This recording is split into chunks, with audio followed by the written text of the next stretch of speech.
Welcome to Recently Logged, where if we hear the name Todd Hewitt one more time, we are going to lose our minds.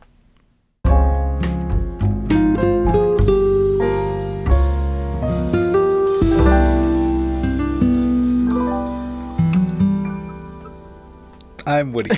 Howdy. Oh my God. I couldn't get through it. I was going to do it. I couldn't. I laughed. Oh my gosh. I was going to do the I'm Woody. Howdy. All right. Well, hello, everyone. Welcome to Recently Logged. Here we are. This week on the show. This week we don't have any particular movie on the show, which I'm sure you already know. Yeah. From the title and the cover. How'd they figure the it art out? And our announcement. And literally every sign is pointing to the fact that we didn't pick a movie for this episode. Yeah, it's because I have to work again on Monday morning. We're not recording this on Monday morning like we usually do. Oh my gosh, we're frauds. Last time we just took the week off because I was super tired from working. Yeah, I was about to say Micah had the full schedule. Yeah, and now tomorrow I'm just casually working. I rested. Wow. He had recreational work, still for money, but yay. That's how we unwind as millennials and Gen Zs. You just work more, but on the stuff you want to work on. Exactly. I mean, that's what we're doing right now. Oh my gosh. We make money from this. I mean, we make what do we make? We make currently 5 cents an episode. I think we make 12 cents an episode. That's more than I thought. 6 per. That's pretty good. That's 6 cents an hour. That's pretty good. Well, not for me. I work usually 5 or so hours to produce one of these episodes. But yeah. That's beside the point. We were gonna do the Tomorrow War. It's like a penny an hour. We were gonna do the Tomorrow War, yes. which is a 2021 movie that just released. But we don't have time to watch it and record tonight and have our thoughts together. Yeah, so no, I wouldn't want to just watch it and then immediately be like, here's what I thought of it. Right, 30 minutes you gotta later. Process. Yeah. So we're gonna do a what we watched episode. We watched a lot of because W's. we took a week off. Oh my god. And, okay. So for those of you who don't know, what we watched episode is kind of breaking our normal formula and kind of taking that in what we watched segment and extending it. We talk about everything we've watched. We just ramble on for an hour. Yeah, we ramble on. We don't get too in-depth on a particular movie. We give you just enough where you're like, oh, I want to hear more, and then we cut it off. I want to hear more. Give me more. So yeah, we got a lot of movies. Yeah. We got some new movies. We do. Some first watches. So believe it or not. Let's get into it. Let's get into it, baby. I see that. I've got to no. Oh my gosh. Apparently we're just singing Igor in the studio today. We got through a couple songs because we went from What's Good to Are We Still Friends. Behind the scenes we sang all of Igor a cappella. I censored. I mean, I did the synth, but it was nice, I would say. But that's neither here nor there. Right, let's get into what we're starting on the 21st. Yes, that is when the episode dropped. Our last episode. So we are going from the 21st to July 4th, which is today. Yeah. Happy Independence Day. If that's your sort of thing. Independence Day. Yeah. I mean, I don't know what percentage of our audience is in America. I imagine a pretty good majority. Yeah, I don't know. Who knows? Yeah. We don't know. We don't care about you guys. You're just 16 cents to... Time to alienate our audience by turning them into a number that we put into our bank account. I don't even think that would cover tax.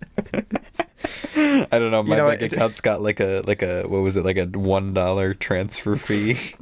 I mean, not a $1 transfer limit. So wow, it's not even worth it. All right, well. Here we are. First movie we watched after releasing In the Heights. I watched Luca. Yes. I rewatched Luca, I should say. Micah, yeah, we talked about Luca last time. Well, yeah, we did. Okay. I was working on my video, I think. Luca. My Wolfwalkers video, which is out now on my channel, Grawey Films. And I just wanted to turn something on, and I really wanted to rewatch Luca. I had liked a lot about Luca, and I still really like a lot about Luca.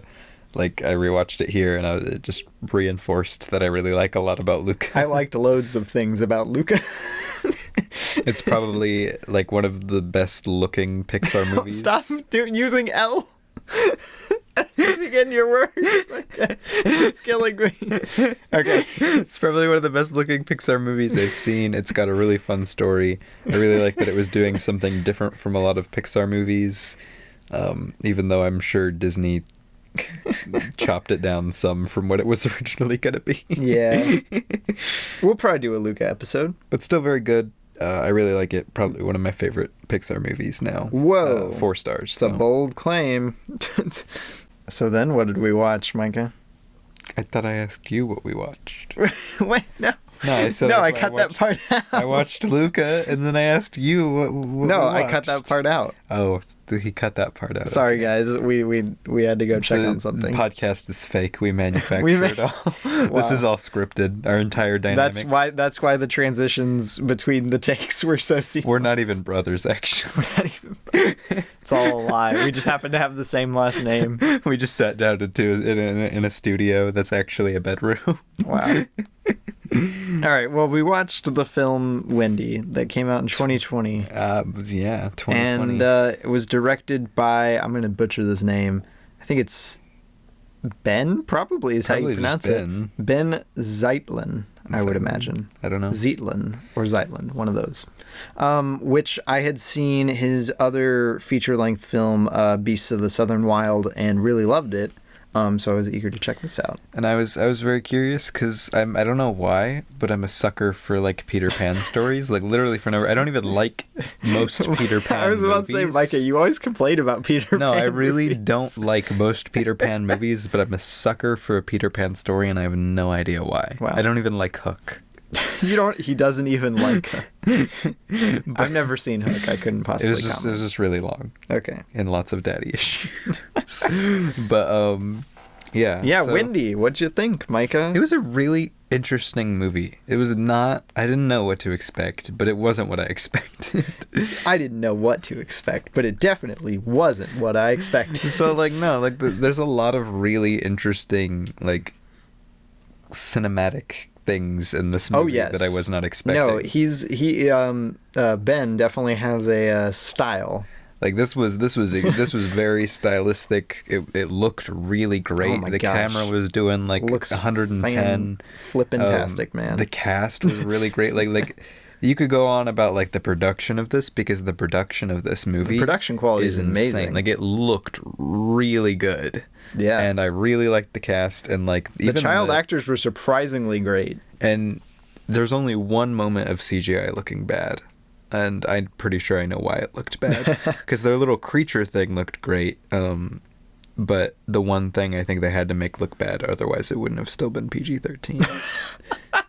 Oh, yeah. No, I forgot about that. Yeah. Yeah, no, It's a theory of mine that in True Grit, when they cut off the guy's fingers, that they had to make it look that terrible, or it would have been rated R. It would have been R, yeah. Well, I mean, Beasts of the Southern Wild is PG-13, but it has a bit more language than this does.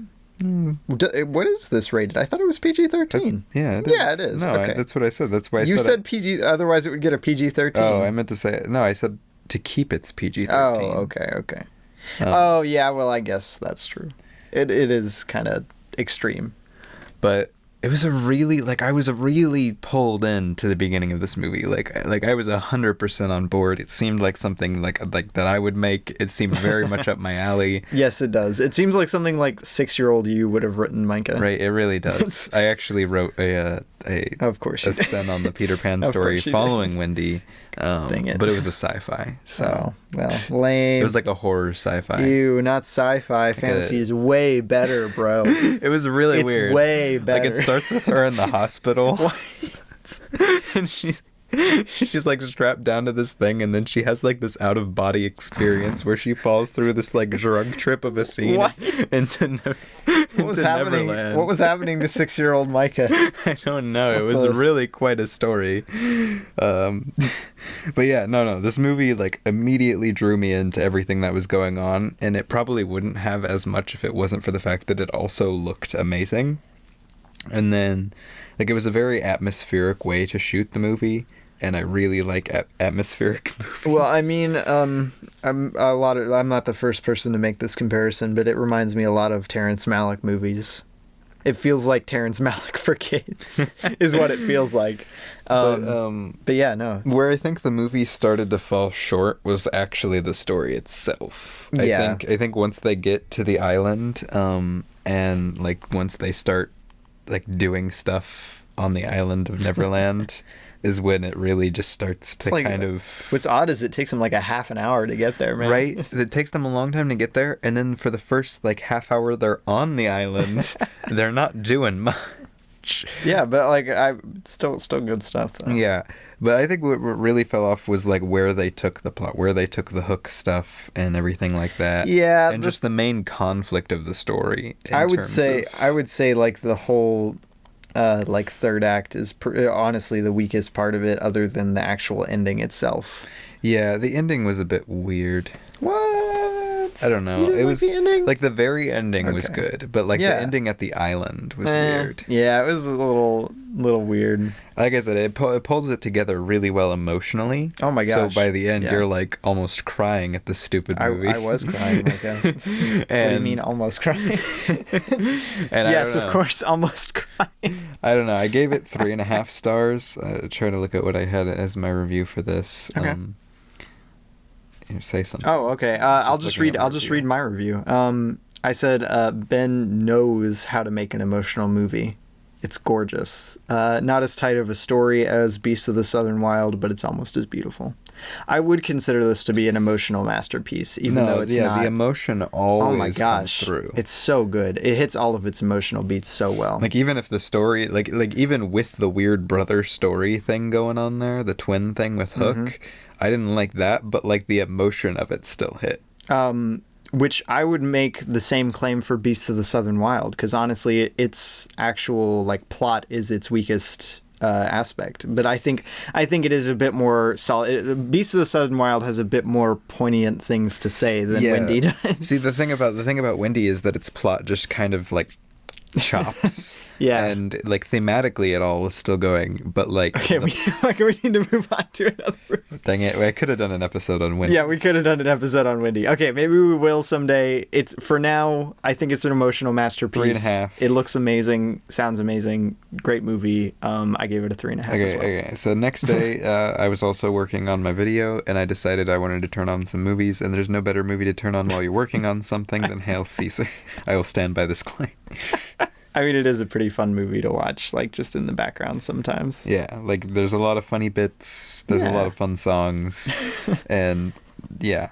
We've talked about this one on the podcast. Yeah, we did a whole episode on it. I think I gave it 3.5. I actually bumped up my rating this watch to a 4 out of 5. The Coen brothers know how to do comedy, stuff, but, man. like, I don't know, I feel like the story is still pretty weak some of the Christ stuff hit me a bit better this time around. No, I've always liked that. I mean, we talked about that on the episode a lot, but like, yeah, it hit me a bit better this time around. It left a better taste in my mouth this time. I liked it. And then after that, I was like, okay, we're gonna watch another Coen Brothers movie. And we had just watched the week before No Country for Old Men for the first time, and I really have been wanting to watch it again. So I turned it on while I was editing.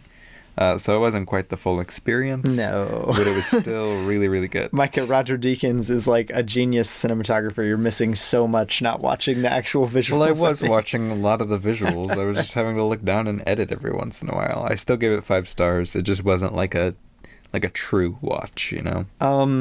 I said in my review that it's pretty much just a masterwork of filmmaking, no matter what lens I choose to look at it through. Right. So, like, good stuff. It's so all amazing. time great. It's probably the best, like, use of visual storytelling I've ever seen in a movie. Not to mention the, like, actual, what am I thinking of here? Like I like audible storytelling too. No, like the sound design and everything. the sound design impeccable. And I was about to say the editing too. If you, sound editing. Man, I imagine watching this in a theater would be incredible. What I want to do, Micah, get like a home theater and watch this bad boy with like great headphones. Yeah. That would kill. All right, then on the 23rd, yes, 23rd, you're next The to. 23rd. I think I was still working on. I think I was still working on the video here. Yes, you were. And we watched. But I got to pick the movie this time. Oh yeah. Since I had picked the movies the day before, Robbie picked this one. Yeah. And we watched Guardians of the Galaxy Volume 2. Great movie. It's a good movie. I dare say great movie. It's a good movie. Great movie. It's a good movie. Hey, I rated it the same as Hail Caesar. I have some problems with the Guardians series in general. Yes, very I know, different Micah. from most MCU movie problems. In Yes. fact, what most MCU movies get wrong, this movie gets right. Yes. But then it has some problems of its own. Yes. We'll actually probably do an episode on the Guardian series. They're Do the entire MCU on the podcast. we could, I guess. We'll do one of the live stream events. It's like 6 Oh my hours gosh, long. that would take so long. Yeah, it's still like a really fun movie. Oh my I think gosh, it's probably the it's most so one of funny. the most fun movies in the MCU. I forgot how funny it was, honestly. Like, I think this one is funnier than the oh first no, one. I would say it's funnier than the first But one. I still don't know if I like the first one more or not. This is my brand of sci-fi though. I just love super colorful, like weird sci-fi movies. I've never except for if they're Valerian. Robbie, it's a French super colorful sci-fi Okay, movie. I don't care. But dang it, I lost my train of thought. I don't know what the heck you were gonna say. I was about Micah. to say something. What were you gonna say? I was gonna say something. I give it okay. 4 stars. I though. also gave it 4 stars. It's Wow. pretty good. Pretty great movie. I was gonna say I've never liked the ego plot in it at all. Ego, I kind of like the ego plot.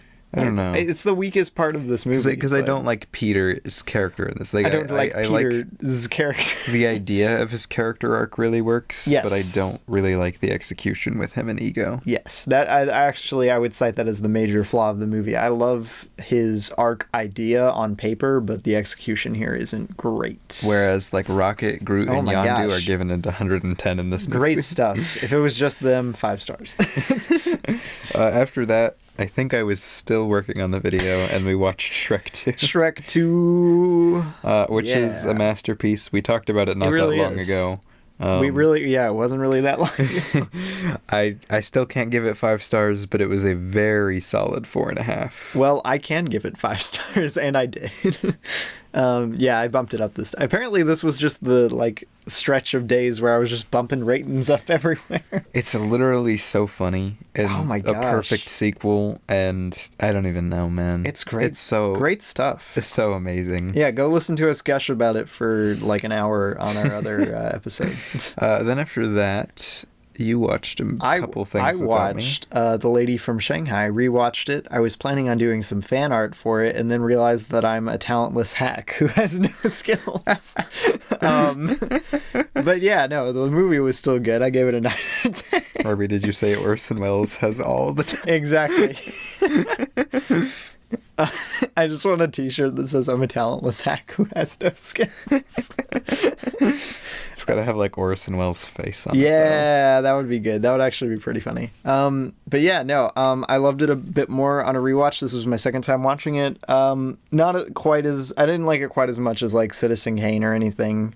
But it is really good. You should watch it sometime if you're a fan of noir films. It's one of the better ones I've seen. Very interesting. And then I rewatched Stop Making Sense. Okay, so by the way, we're sitting here in the studio, which doubles as Robbie's bedroom. And over on his little cabinet thing, draped Oh my on top of God. his tiny tube TV. I just threw it up there. That's like 12 inches by 8 inches screen-wise. Okay, it's a tiny TV. You get it. Draped on top of this TV is a Stop Making Sense shirt, all wrinkly. Yes. Yeah. Okay. Well, I wore it one day and it got all sweaty, and then I had to take it off. We're gonna do laundry tomorrow. So you draped it on the TV. No, I don't have a hamper in my room. Okay. You just put clothes somewhere until you can wash them. Okay. My room is the hamper. but like in an organized way. But yes, Stop Making Sense. I believe this was my 10th viewing of it, would making it like on par, not on par, like tied. Or no, this was my 11th viewing. Okay. Which means it beat out Fantastic Mr. Fox as my most logged movie. Fantastic Mr. Fox as my again. most logged movie on Letterboxd. Time to watch Fantastic Mr. Fox. It's literally a masterpiece. You should go watch it right now. Stop the podcast. It's over. Go watch Stop Making Mike Sense. Grawey does not endorse this comment. Go watch Stop Making Sense. It's a great movie. Okay. And then we watched The Terminal. The Terminal. Spielberg. Which was not about a terminal illness, like I said. I didn't think it was going to be about a terminal illness. No. I thought it was going to be like some thriller, some Liam Neeson style thriller with Tom Hanks. Yeah, no so idea did what I. it was going into it. I just saw that there was like a bombing and it was in a terminal. I know, right? Like, what? So I was like, yeah, it's an action movie probably. Probably. Instead, it was a rom-dramedy. A rom-dramedy about weird, like Russian... About Victor Crumb or something. Weird Russian Tom Hanks. Victor Navorsky, yes, that's his name. With Stanley Tucci being the weird antagonist. What's up with Stanley Tucci? I don't know. Just in general, not just in this movie. I don't know, man. That's a topic for another time, I think. And Cassian's here. Yeah. It was okay, so this was the first time we watched The Terminal, if that wasn't clear. And I'm trying to watch all of Spielberg's work if I can. And this was interesting. I think from what I can tell, I would still cite it as one of the last Spielberg movies to kind of have that raw Spielberg energy. Yeah, no, I was about to say it feels like a Spielberg movie. Yeah, like I didn't even realize it was a Spielberg movie at first, and then while it was playing, I was like, "Is this a Spielberg movie?" He's still directing the heck out of it, like, even though it's not the greatest movie. Yeah, in the it's world. a little bumpy. It's a little a little bumpy. It's like one of the most like unfocused screenplays I've seen from a Spielberg movie. Yeah, but like I don't know, there was something about this one. Like for some reason, It's the emotional super messy, beats man. hit really hard still, and you just have that Spielberg energy. I don't think it's by any means a great movie, but like I genuinely thought it was like a really cute little sweet movie that I was definitely not expecting out of The Terminal. I said in my review, very messy, but also very wholesome. Spielberg's energy is still alive and well. Good stuff. I said something along the lines of I have no idea how they get you this invested just from a filmmaking standpoint in the movie. I mean, it does a good job setting up Victor. Because, yeah, like the screenplay itself is very unfocused. Yeah, no, it's a super messy screenplay. There's like 16 B plots going on. But yeah, you don't get too terribly bored while watching. Yeah, I mean, it's... Yeah. And the emotions... You could do a whole episode on The Terminal. Yeah. It's interesting. I gave it 3.5. I also gave it 3.5. Wow, that's pretty crazy. Wow. Then we wanted to watch another Spielberg movie. Spielberg double feature time. Something with the raw Spielberg energy, not new Spielberg. Not new age Spielberg. So we did one of Spielberg's earliest, and we went with Jaws. We went with the Jaws. Which Jaws? What if the name was the Jaws? The Jaws. Jaws, I don't even know how to describe it. It falls into a category of a lot of 70s movies where there's just something Transcendence, Micah. magical about watching it. Like the experience of watching the movie is something like no other. Like Jaws, literally, I watch Jaws and I'm just like in awe. Whoa. I don't even know. And is this cinema?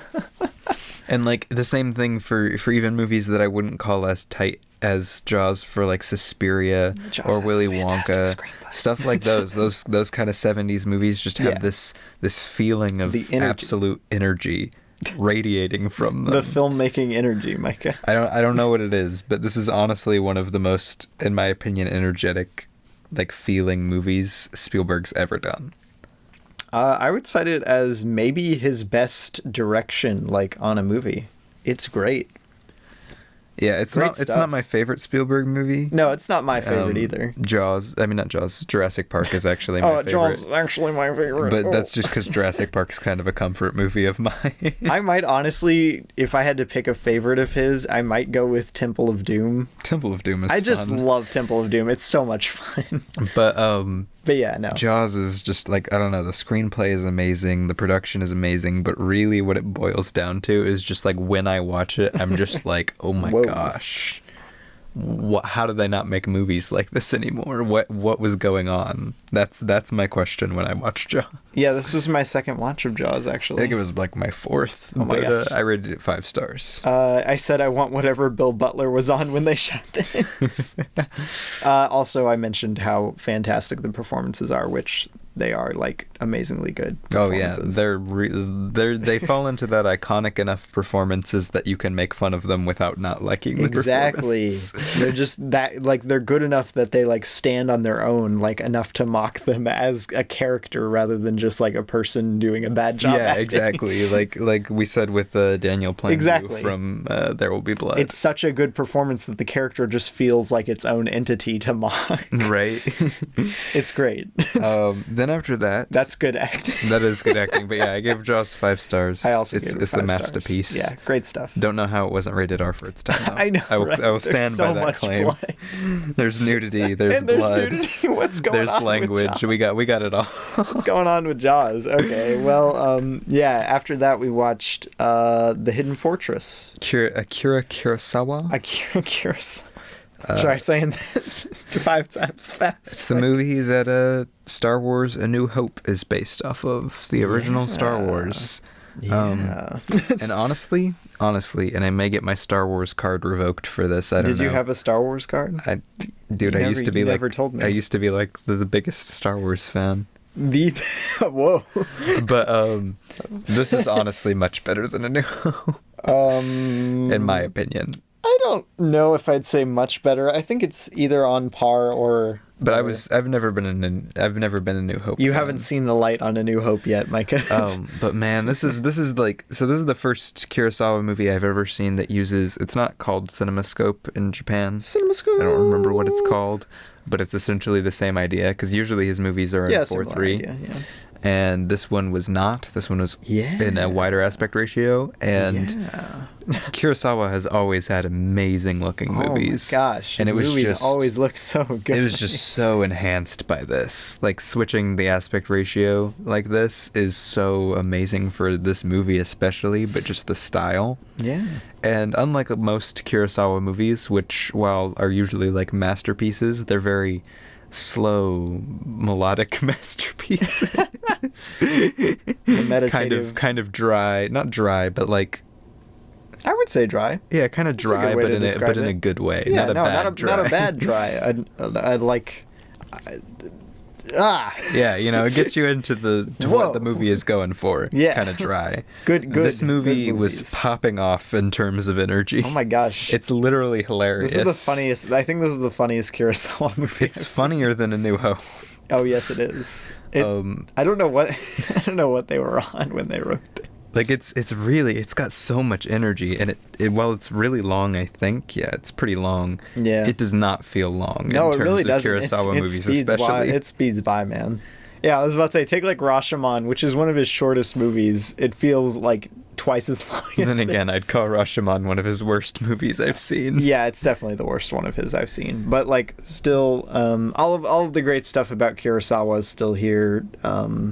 Like the technical filmmaking, shot composition, the cast. I mean, it's literally just a Kurosawa cast. It's a great movie. It's like Wes Anderson. What do you want from me? They pull the same cast. Definitely hasn't aged very well in a lot of aspects, but like other than that, I think it holds up pretty well. Yeah, there's some interesting stuff in it. But, yeah, you could do a whole episode on it. It's got a lot of good stuff. I don't know. I really like the energy coming from it. Yeah. The Hidden Fortress, I give it 4.5 stars. 4.5 stars.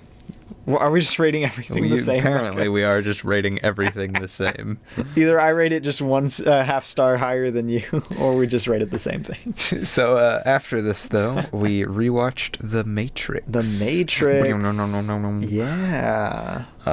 The Wachowski sisters. We should probably do a Matrix episode sometime. Keanu Reeves. We'll have to have Wesley on. Lawrence Fishburne. Yeah, right. For the super fans who remember Hugo Wesley Weaving. From our from A Boy Named Charlie Brown days.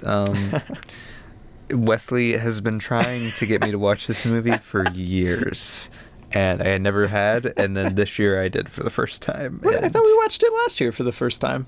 No, I thought it was this year. Was it this year? I'm I pretty don't sure remember. It was this year. I don't know. We're halfway through the year. I mean, we are halfway through the year. I don't remember when the first time we watched it was. But this was, I think, my second... Yeah, this was my second time. This was our second time watching it. Great stuff. Very good. Very good. Very good. The Wachowski sisters. Really know how to put, like I don't know. They really know how to put, like, I don't know, like... Stop repeating me, dang it. So have you seen Speed Racer? It's like Speed Racer, but like more grounded. Which is funny if you've seen The Matrix and not Speed Racer. Oh my gosh. I don't know what they were on when they made this movie, but they were drinking the genius juice. Like I don't even know how to describe what is good about The Matrix. Like everything is good. Is the good editing, about The Matrix. The casting, even Keanu Reeves not giving the best Keanu Reeves performance. He's given much better performances in his career. I was about to say, this is one of his weaker performances, and it's still like... It's great. The movie is fantastic. Hugo Weaving is like having the time of his freaking life. He looks like he's having the most fun I've ever seen anybody have while acting. I was about to say, I think this might be the most fun I've seen an actor have while performing a role. Like, Hugo Weaving's line deliveries are so amazing. Oh my gosh. And, like, this movie just is packed full of great energy, great editing. Some of the visuals, actually a lot of the visuals haven't aged that well, but there's something... Oh, you're just talking like the actual effects? Yeah, there's something with it like Speed Racer, where even though they don't look on like the whole the best, it doesn't really take away from the movie at all. It doesn't really retract anything. And the visual, like... The raw visual filmmaking power in this movie is insane. Right. Oh my gosh. I mean, it's a classic. I could analyze this movie to the end of my ages, to the end of the ages, Micah. I would be happy. People could take it like a billion different ways. There's like tons of different interpretations because it's literally just that good of a movie. It's ridiculously layered, fantastically made. Honestly, I would put it at the best of the decade, but it would be such a toss-up between... The 90s is a good decade. It would be such a toss-up between this and The Truman Show for me. I just don't know which one I would pick. But I gave The Matrix 5 stars. Yeah, I also gave The Matrix... Big shocker. Whoa. Two straight guys gave The Matrix. Two straight white guys gave The Matrix. I feel like this is the opposite of what the Wachowski sisters were going for. Fantastic film. I loved it. Sorry, I made myself laugh at my own joke there. Yeah, no. I love this movie. It honestly, I think it might be my favorite from the Wachowskis. It would be, once again, it would be such a big toss-up. I think it definitely beats Speed Racer for me. I really want to watch Speed Racer I just again. have such an inherent love for racing, Micah. Speed Racer is so good. See, I have so much nostalgia from Speed Racer. I grew up reading the books. I mean, I played the DS game. The DS game rocked, man. It did. It was a really good game. It was a great game. Okay. But anyway, next movie we watched. We watched The Pink Panther for the first time. Once again, another film that's firing on all cylinders. 2006 Steve Martin Pink Panther. No, the Sean Levy. It's not firing on all cylinders. Director of Big Fat Liar. Oh gosh. Free Guy. Date Night. Wait, he's doing Free Guy? Yes. Oh gosh. And Night at the Museum. Well, there it is. I mean, those are some classics. I'll say it. Night at the Museum's great. Night at the Museum's a lot of fun. The second best Ben Stiller movie I've seen. But what the heck was going on in the Pink Panther? It's got so much comedic energy. It's actually good, question mark? There's nothing else going for this movie. Literally nothing else going for this movie. But it's so funny. Here, I'll just read what I wrote, Micah. The little review. Little quaint little review I wrote. I said impeccably paced, smartly written, and hilarious throughout. What's up with that? Right? Like, this movie's got a 2.5 average. I know a lot of people who hate this movie, and, like, we watched it, and I genuinely found it really funny. This is the 2006 one, by the way. Yeah, I said that. Yeah, I know you've made it clear, but I just wanted to specify yet again that we have not yet seen the old one. Yeah. But, like... Yeah, maybe that's it. Maybe so many people watch the old one and then they just don't like the new one, or maybe they just find the comedy stupid. But I don't know. Comedy is super subjective, man. It's super difficult to gauge quality of comedy, you know? It's like if Austin Powers was the Pink Panther, but more kid-friendly. Yeah, I was about to say, but a bit more kid-friendly. like honestly, a lot of the jokes felt very Austin Powers-y in it. Yeah, I guess so. It definitely feels like extremely watered down Austin Powers if you're going to make that comparison. Yeah. But the weather joke was funny. Yeah, no, I don't know. It's lovely weather. Lovely weather. I almost talked with a phony French accent for like 2 weeks. And it's been 2 weeks since I've watched this. Lovely weather. I swear, maybe it's just because I'm learning French right now, but the French jokes were just especially funny to me. Yeah, I don't know. Like this is French cinema. It's not what I would call a great movie, but like it was genuinely really fun and funny. I would call it great. But I mean, I've only seen it one time. I gave it 3.5 stars. I probably would have given it 3.5 stars, but I gave it an extra half star because Beyonce's in it. So I have no choice. I took it down a half star because Beyonce's in it. I'm contractually obligated to give it a half star if Beyonce's in it. Not a Beyonce fan myself. You need to get some taste, Micah. Yeah, I'll go. Gotta go listen to Lemonade. I'll right go back. Get some taste once Beyonce gets some good music. Whoa, hold up. Next week on the podcast, we're going to be covering Lemonade by Beyonce. It does have a short film, so we can do it, Mike. Exactly. There we go.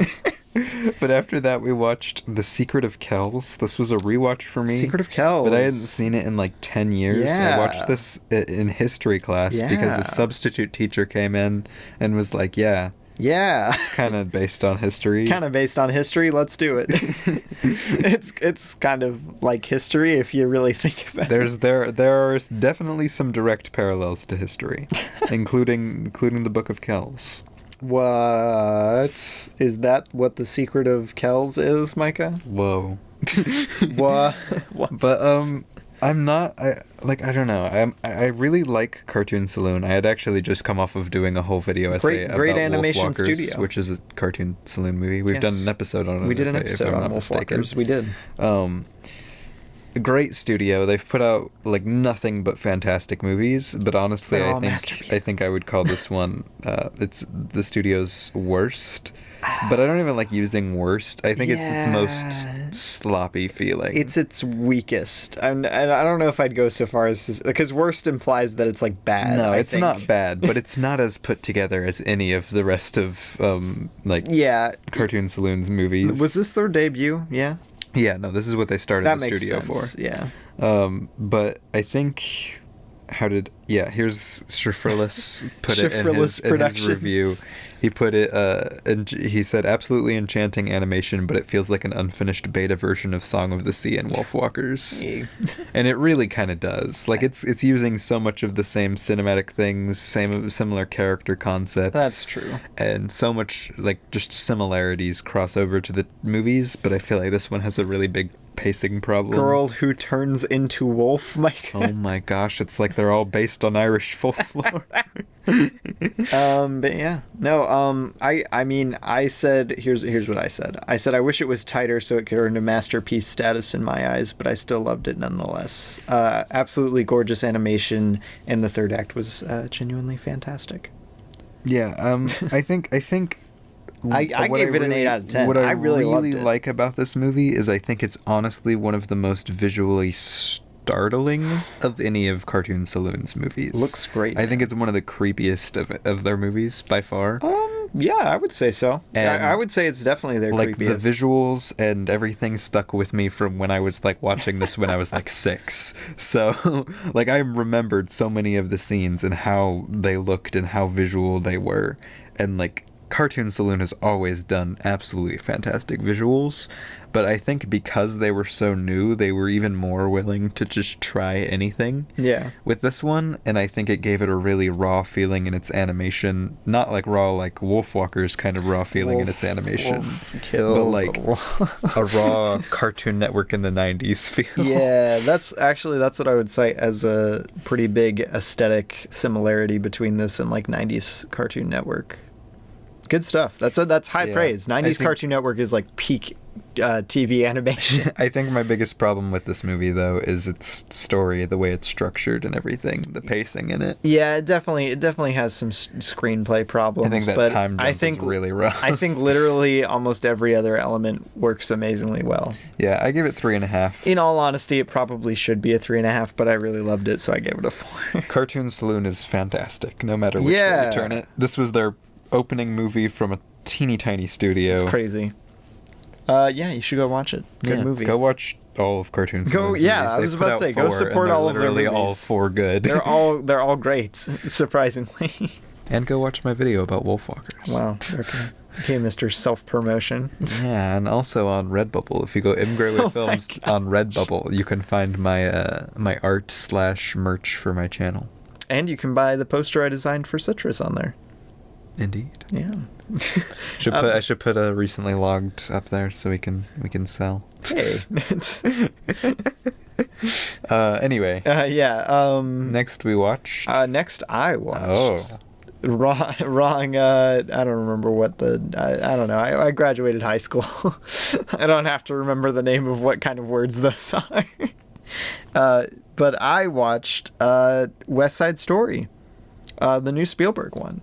Got a premiere access. Decided to check it out. Just because I had the time. I mean, how was it? Well, I'll just talk about the old one. I don't want to spoil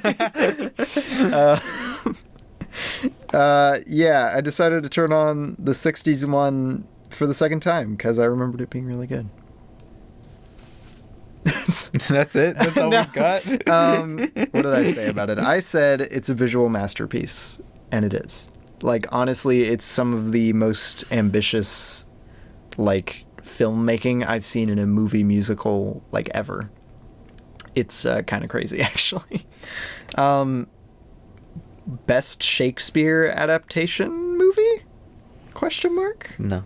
Maybe period. No. Yeah, good stuff. Great stuff, actually. And it not only does it achieve what Romeo and Juliet does so well, it also adds a lot of really great racial commentary in there as well. Yeah, but I don't like the music.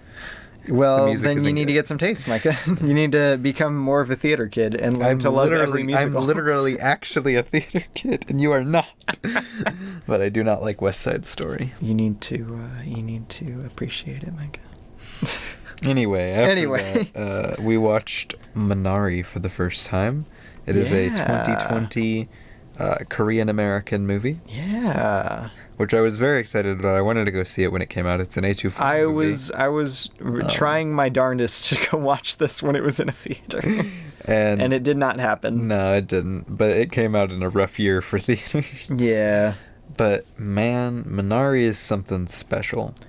I think it has a lot of, I wouldn't say direct filmmaking similarities, but a lot of the things I liked about Wendy when it comes to filmmaking was in this movie. It's an odd comparison. Very, like, visual music-based, atmospheric kind of feeling.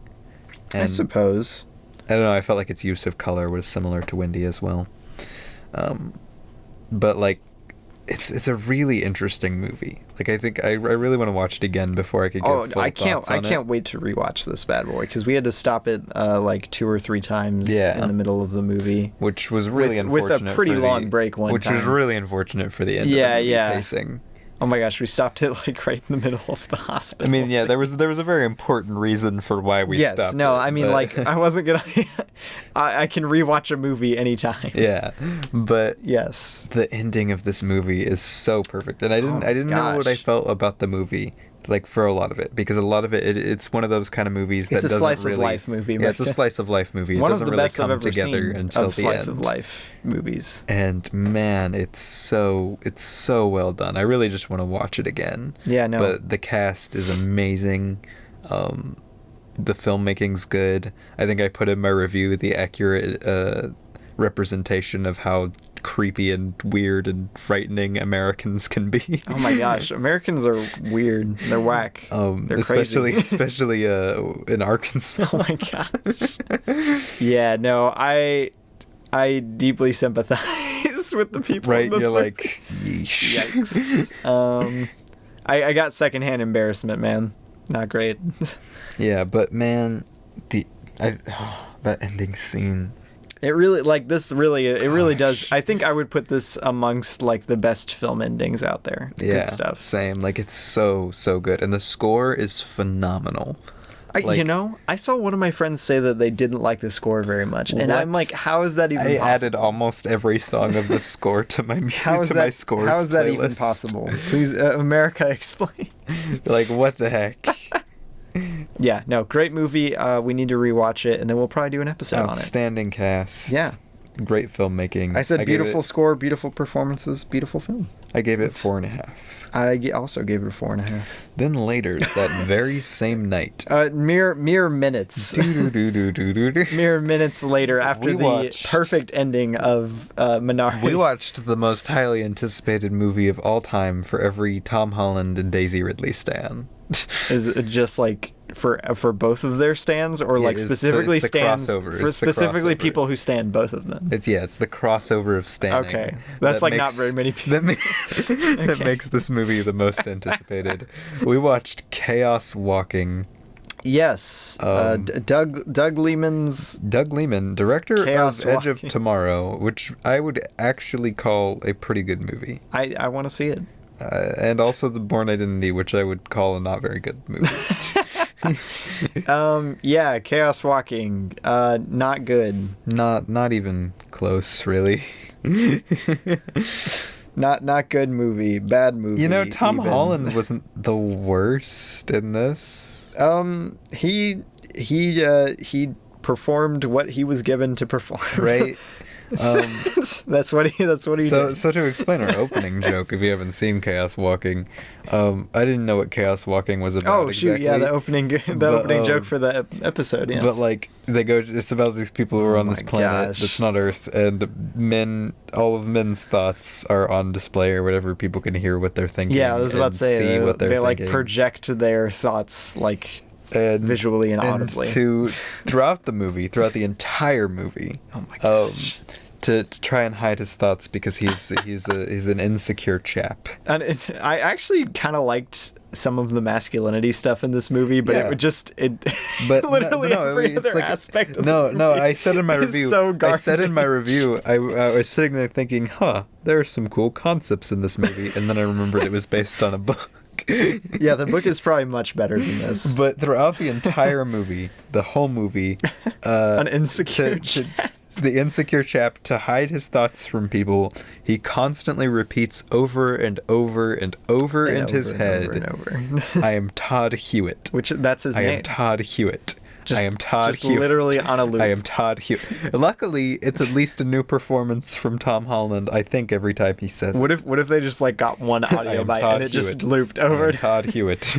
I am Todd Hewitt. That would be 10 times funnier. Like, I think you hear it probably at least 100 times in the movie. Oh my gosh.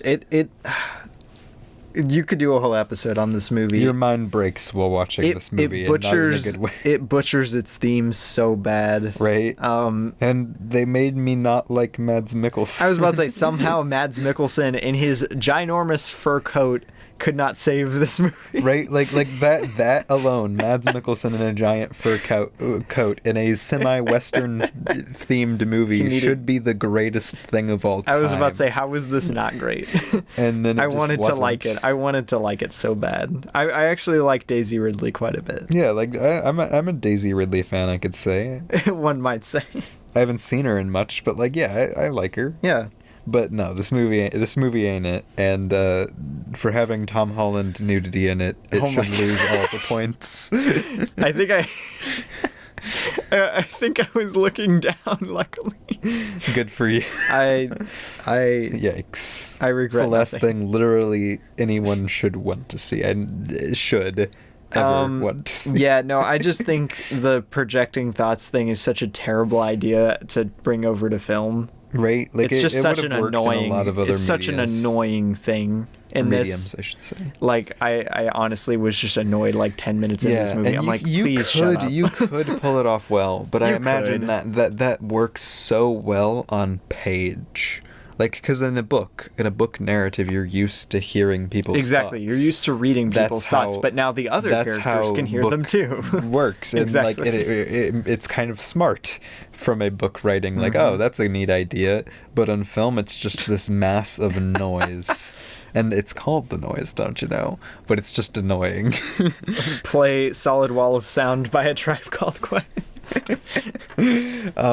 After this, though, on the 30th, do you want to go first or do I want to? Because we both watched 2 movies without each other on the 30th. I guess I'll do mine first. I watched, or I should say I rewatched Scott Pilgrim vs. the World, and now I'm going to go move to Canada. Yes. So I can live out my best life, I think. I don't know. It was my 3rd viewing. It's really good. Really funny. It just really lacks a bit in its 3rd act. That's honestly its biggest problem. The energy's definitely there. Good stuff. Funny movie. Very funny movie. And then I watched Love Guaranteed, which is a 2020 film. It's a Netflix original.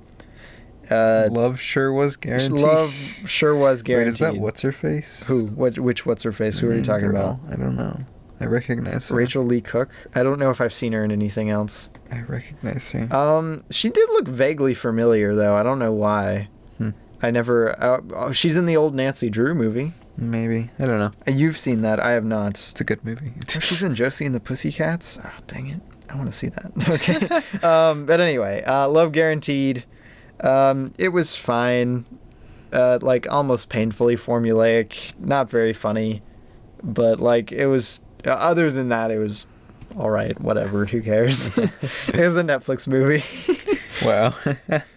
On the 30th, I watched 2 movies. And I really were they don't better have, than the ones I watched, Yes, Micah? they were. Whoa. But I really don't have much to comment on them because we've already talked about them. Because I watched No Country for Old Men with my girlfriend, actually, for the first time. She had big never flex, seen it. buddy. She had never seen it. And she really liked it, which was a plus.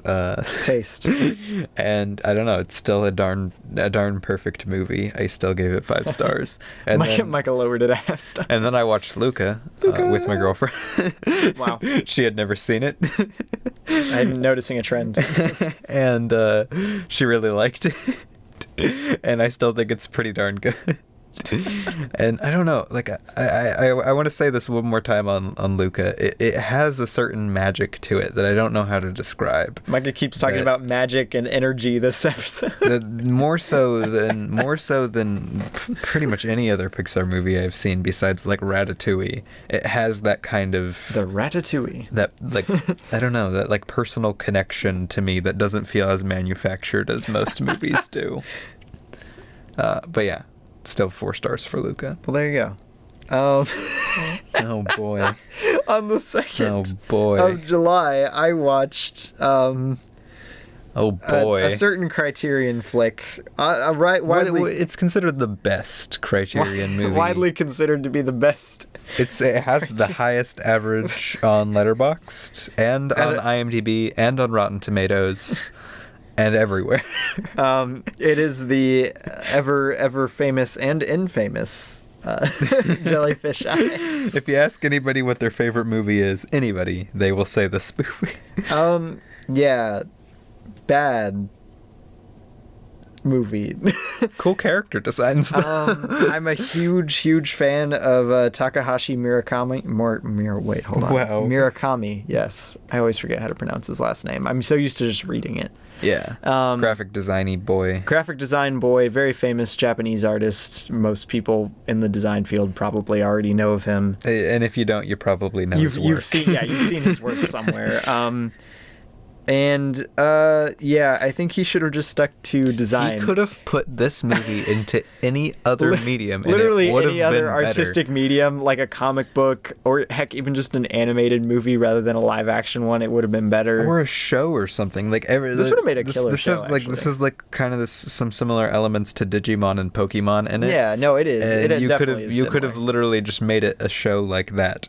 In it, like an anime kind of style thing, and it would have been significantly better. Yeah, the character design is great, which, I mean, I would hope it is. He's a very talented artist. Yeah. But, like, wow, performances, not great.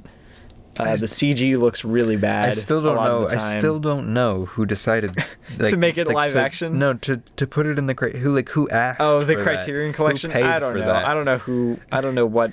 Who was like, yeah, this movie, like, my theory is, because at the end of this movie... The distribution. At the end of this movie, they have, like, a little trailer for Jellyfish Eyes 2 that actually has, like, some fully completed... No, it has fully completed CGI shots. CGI and everything that look really expensive, but there never has been a Jellyfish Eyes 2.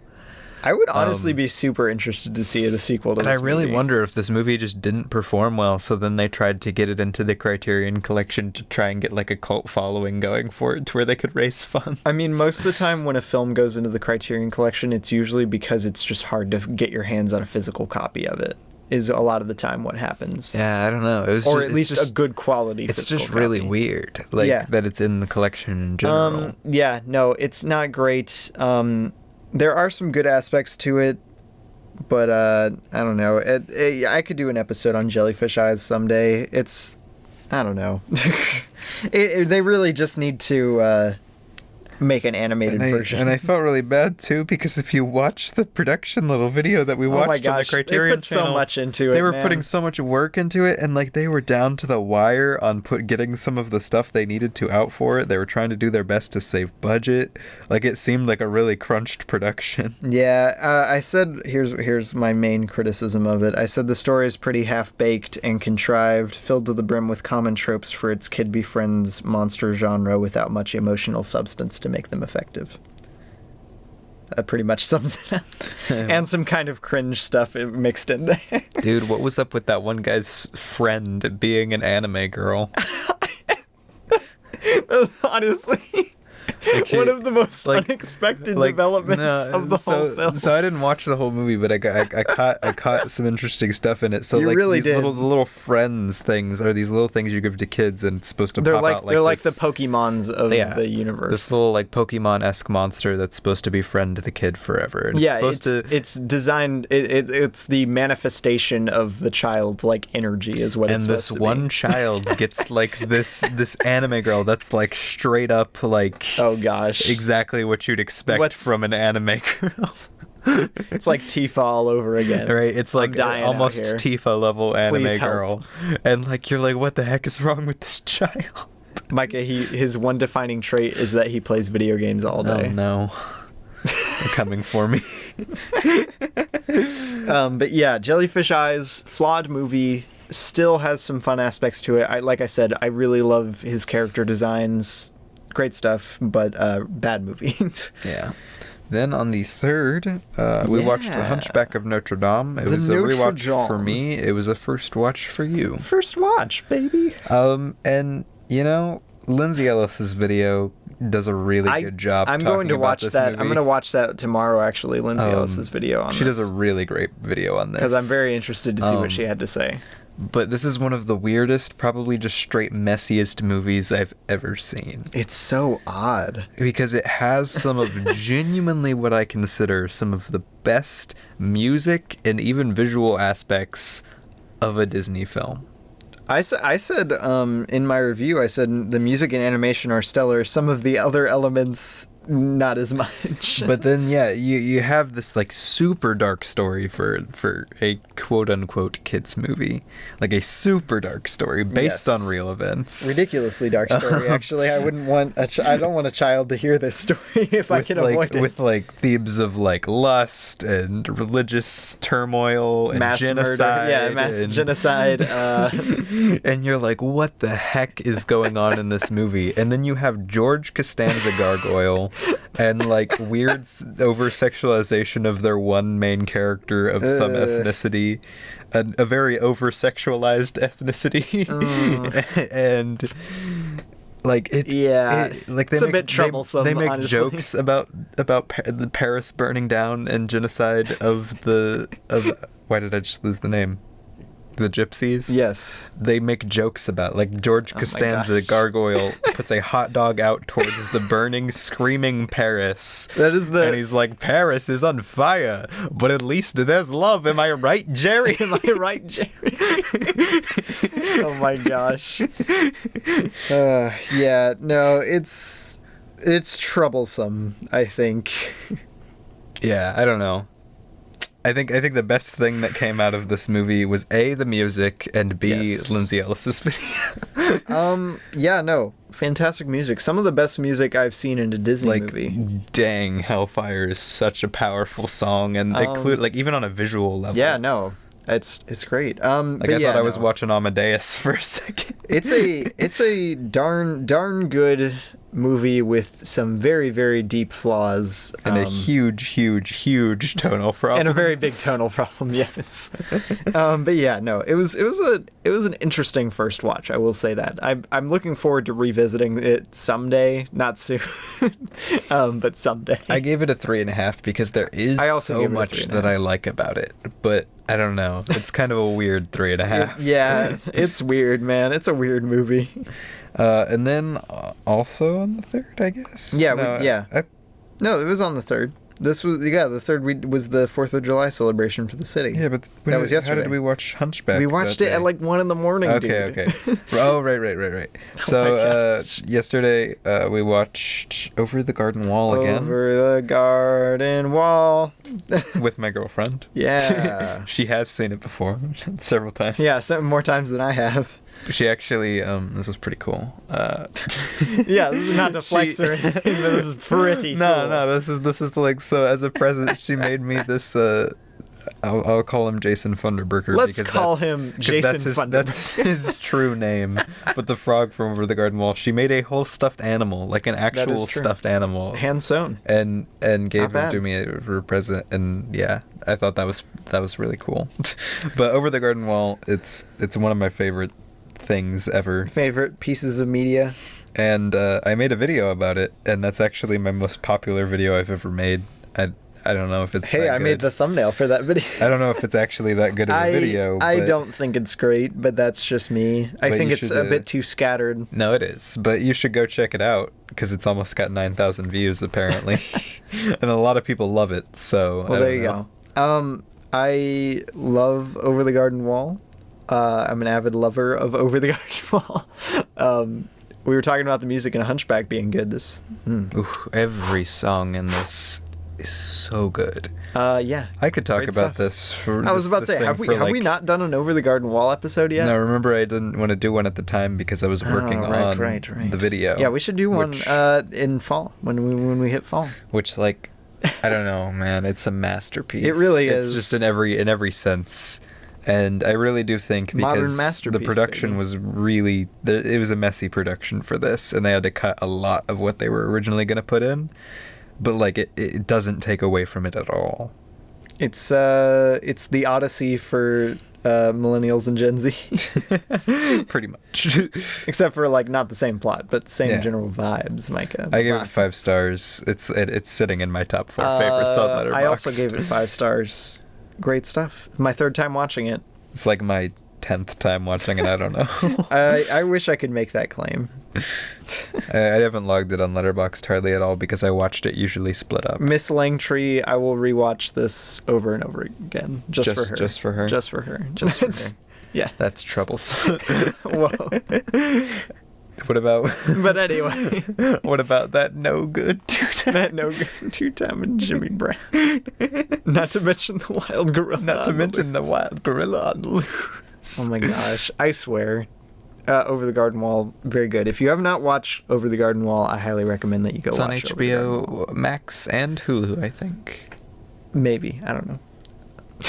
But either way, you should go watch it. It's a masterpiece. That was the last thing I watched. Just before we went down here and recorded this here Literally episode. minutes before we went down here. 30 minutes ago. 30 minutes ago. I watched the 2017 film directed by Dan Harris titled Speech and Debate. I saw the end of it. It's a bad movie. Yeah. Yeah. I don't know. Here it is. User, I guess they just got the username Tony. Good on them. On Letterboxd states, this was a very accurate representation of how annoying theater kids are. Dang. I hope that's not how we're represented in film. Micah, oh my gosh. That was the worst. The main girl She was the worst, Robbie. She's so obnoxious. She's the worst. I'm not like that. Are you, Micah? Hey. Most of my friends and my girlfriend were all theater kids. I know. They're the good ones, Mike. Yeah, no, don't watch Speech and Debate. It very much feels kind of exploitive of its themes and representation. Right? That I watched very little of the movie, and I was like, what the heck is this? It has kind of horrendously bad editing, and none of its comedy really works. I didn't see a single funny thing in the extent of what I watched. Yeah, it's a bad movie. I gave it a 3 out of 10. And that's what we watched this last 2 weeks. That's what we watched. That's what it was. I thought we might have watched like a TV show or something all the way through that I could mention. I mean, I don't know what I'm thinking of. We finished Home Movies season 1. Oh yeah, I was gonna mention Home Movies season 1. So my favorite show. Just as a little bonus. Little bonus. We're already over an hour, Mike. I just wanted to bring it up. Okay. We watched season 1 of Home Movies, an Adult Swim show, 2000 Adult Swim show. Well, it started in 99. No, I thought season 1 aired in 99. It ran from 2000 to 2004. It was 99 through 2005. It ended in 2004. What? No. There's only 4 seasons. TMDB Robbie. says 2005. There's only 4 seasons. It was 2005. Okay, whatever. I swear. I don't think that's right. But anyway, whose favorite show is it, Mike? You've watched it just as much as I have. Okay, but still. But Home Movies, I just wanted to mention it because it's an absolute masterpiece. Season 1, I think I would cite as one of the best seasons of television I've seen. Definitely my favorite season of television I've seen. It's so funny, and it's got such like a raw vibe to it. Great stuff. That allows it to have such unique and inventive comedy while making like really classic and memorable characters. Oh my gosh. It's so funny. I swear. But also I have no idea how the first like 2 episodes of season 2 were absolutely dry when it came to comedy. Oh my gosh, yeah, we started season 2. It is just not funny. There was like sad. one funny line. I was so sad. Why did they make Lynch a bigger character in season 2? He was like kind of boring in season 1, honestly. How'd they make McGurk not funny? I was about to say, how did they, one of the funniest how did they manage ever to make put to screen. McGurk not funny? I don't know. But you can read more of my thoughts about season 1, like more about what I thought of it, on my blog post for, I guess it was June of 2021. Yeah, I just wanted to shout it out because I thought it was something of note that we my watched. new favorite season of television. I guess that is kind of noteworthy. But we're a film podcast, Micah. We don't care about what TV. We just talked about Over the Garden Wall. That's a movie. That's not a movie. It's a miniseries, which is just a long movie. It's not even a long movie. It's shorter than most of the movies we talked about. It's just a movie arbitrarily split into parts. But it helps. It has a purpose. Oh my gosh. Okay, well, whatever. Who cares? Anyway, I digress. Yeah. That was our last 2 weeks. Home Movies good. We found some. It wasn't quite as good as the rest of the month. No, it wasn't. In terms of new first watches that were really great, because we watched like some really great first watches. Minari was probably the best of the stretch we've presented here. Yeah, Minari and for when it comes to first watches. There was a lot of really good stuff still, though. Yeah. Usually at the end, I say my biggest suggestions. Oh, do you? Is that something you do? Yeah, I was gonna go check out Minari, go check out No Country for Old Men, go check out The Matrix and Jaws, and The Hidden Fortress. Yeah, do all that. Luca. Luca's new. Stream Luca. Yeah. Because for some reason it didn't deserve a theatrical release. Because Thanks, Disney sucks. Disney sucks. They keep releasing their not very good movies for like an extra $30. And then, the fact that Cruella and Raya. And the fact that Ryan... Both of those get the $30 release, but then both of Pixar's movies that have released on Disney Plus, they're like, Soul is literally one of the best Pixar movies ever made, and it got released directly to streaming service. And Luca is one of my favorite Pixar movies ever made, and it got released directly to streaming service. Poor Pixar. What a time to be alive. We love you guys, the Pixar employees who works on these movies. Who are listening to our podcast. You guys are out there doing the most. They really are. Good on you guys. Yeah. Yeah.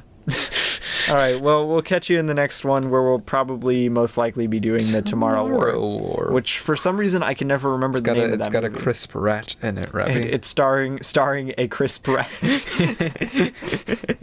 The Thing starring a crisp rat. Oh no. Hey, let's go. True story. Let's go watch The Thing now. Hey, John Carpenter's The Thing. Here we come. Yeah. Great movie. You should go watch. We should maybe actually watch it. I'd be down. Yeah. Great movie. Micah, what is your opinion of, do you think that what's his face, the main character, is actually infected? He's actually the Thing. I